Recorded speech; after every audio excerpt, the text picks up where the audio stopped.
These are the microgreens of life in a bag.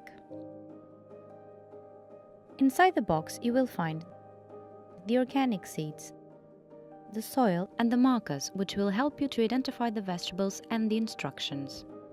Begin by placing the soil in the box and leveling it. Spray the soil generously and divide it into 3 equal parts. Spray evenly the seeds without burying them. Put 1 teaspoon of arugula seeds, 1 teaspoon of broccoli seeds and 2 tablespoons of radish seeds. Follow the instructions for other types of seeds. Spray over the seeds until damp. Put the box inside a plastic bag to create a greenhouse effect and place it somewhere warm and dark, inside a cabinet for example, for 3 days. Spray daily so the soil does not dry.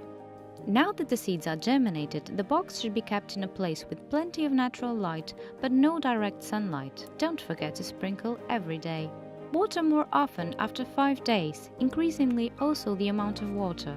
After 15 days, the microgreens are ready to be harvested and to be used in your favorite recipe.